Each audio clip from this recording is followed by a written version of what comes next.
We're going to have a look at image placeholders and what they are and why we have them and how to make them. Now, I've had quite a few teachers ask me how to make an image placeholder, and also teachers ask me, why do we even want placeholders? And that's a really, really good question. And there are two main reasons why we would want image placeholders in the work that we give to our students. The first one is for our lower primary students. As they're just starting to learn how to read and building these language skills, using an iPad can be a little bit complicated to direct them to all the different areas, to tell them where to tap on the media and tap on access their photo or their camera roll. They can't always read those areas to locate what you need them to do. And that can slow down our learning a bit and also frustrate them and frustrate you. They start to feel like they don't understand what they should be doing. Putting a placeholder in there allows them to access their camera roll and their photos really fast without needing to read. They can just tap the plus icon in the bottom, grab their photo in there really quickly. And the second really good reason that we use placeholders is we'd like students to start becoming creators of their own work.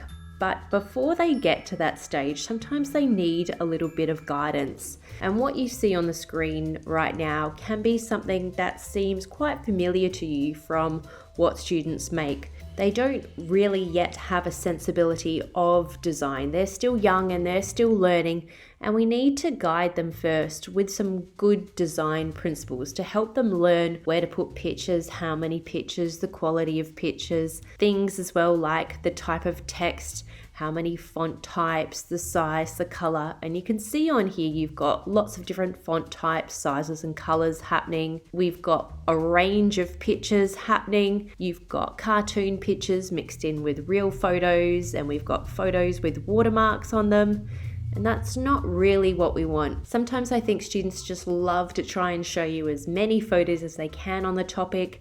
They don't really know how many photos to put on there. They just want to show that this is the topic. These are all the cool photos that I found and I really want to include them. They don't really know how to set them out and lay them out. They end up being on top of each other, half off the page. Sometimes they're pixelated, sometimes too small, sometimes too big, sometimes over the top of the text. So by adding in placeholders, we can help the students know where a picture should be, how big a picture should be, how many pictures you would like them to see. We really want quality over quantity. So what we want to do before we let students go off and start becoming creators of their own content, train them up a little bit and give them some guidance about where things should be. So let's have a look at this template layout, and we're going to learn how to create a placeholder. Now, the best way to add a placeholder into any of your worksheets, whether it's in Pages or Keynote or Numbers, is to create them yourself using shapes. And I've started here by putting in a rounded rectangle, and I'll go through all the steps of how to make your placeholder. A placeholder must be a picture, so it can't be just a shape from the shape menu, but you can use them to create your placeholder. So I'm going to go up to my shape menu, find my rounded rectangle, add it into this space, and use that green dot to change the shape of this rounded rectangle and change the fill color. Okay, so I've got the place where I want this picture to be. Now we need to let the students know what this placeholder is for. Is it going to be for a picture or a video or something else? So back to my shapes, and I'm going to search for camera because I want the students to get a photo in here. So I'm going to click on camera and resize this a bit. Now, if you want to, you can give students a little bit more direction. So you could put an arrow in to let them know where to tap on the placeholder. You could add some text in and say, find a picture of a whale and put it here. Let's grab an arrow. Okay, so when you're happy with how your placeholder looks, and the reason why I've put an arrow pointing this way is because around in the bottom right hand corner is where the placeholder icon is that students tap on or click on to access their camera roll. So when you're happy with this, you need to take a screenshot of your placeholder to create it into an image. So Command-Shift-4 on your keyboard, use the crosshairs to select around your shape, Alright, I've taken a screenshot of my placeholder. Now I need to go and find where it's saved. So it should be saved on my desktop. So I'm going to go into Finder, find my screenshot and drag and drop it into my Pages document.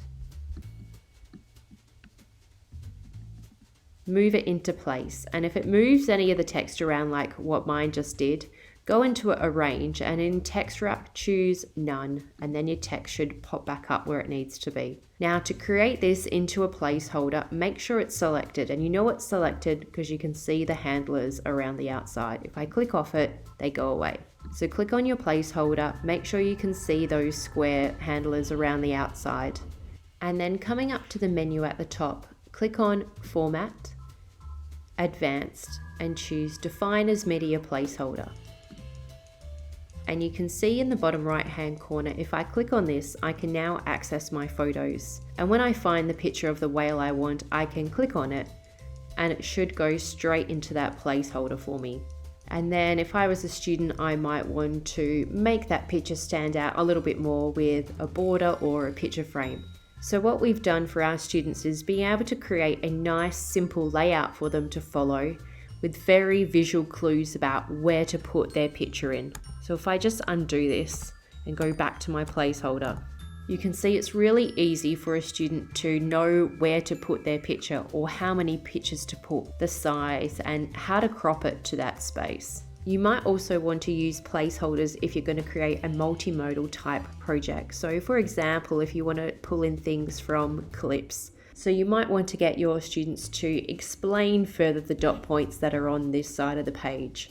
And what we've done is we've put in the icon of clips so that students see immediately and visually what program or application you're wanting them to use. And we've given them a bit of writing too on this placeholder. They can go away, create their clips, and then use the placeholder to add in their movie.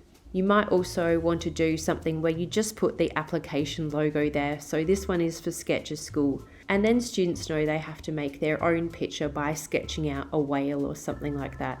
You don't always have to put some text in there or an arrow. Once students get used to what placeholders are, you can just give them a quick visual clue and they know I need to go to Clips or I need to go to iMovie or Sketches School, and then import it back into that space.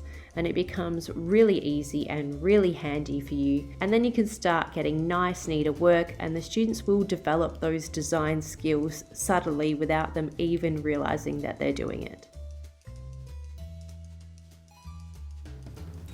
Okay, so we've moved over from the Macbook to the iPad to create a placeholder on the iPad. And you do it almost exactly the same way that you do it on a MacBook.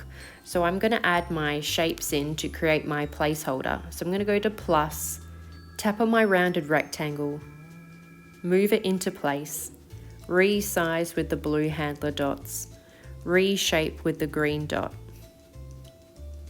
Again, if it's moving your text box like this one, tap on Paintbrush, tap on Arrange, and choose None. Then under my paintbrush and style, fill, I'm going to change the color of this. Then back to my plus. Now instead of swiping through all my shapes, I'm going to tap on the magnifying glass and just search for what I want. Add my camera in. Now I'm just going to create a very simple placeholder for this one. So to create my placeholder, I need to take a screenshot, and I've got an iPad Pro, so I'm going to tap on the top button and the top side button at the same time.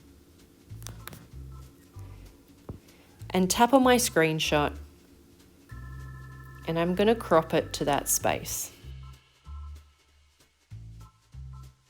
And then choose Done and save to Photos.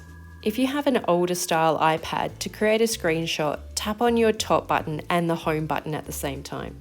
Now I'm going to add in my image that we've just created. So plus, media, photo or video, recent, find that picture and add it in. Resize it and place it where you'd like it to be. I'm going to tap on Paintbrush, tap on Arrange, and make sure that my text isn't hidden by that placeholder. Now to make this into a placeholder, make sure that it's selected, and we can see it selected from the blue handler dots around the outside. Tap on the paintbrush and tap on Image, and then we're going to tap on Set as Placeholder. and then that turns into a placeholder for you. Students can then tap on the plus in the bottom right hand corner and access their camera roll. They can also take a photo or a video straight into that placeholder, and it will crop it exactly to that shape. So it's super handy for students, especially when they're first learning how to access a camera roll or how to design a piece of work.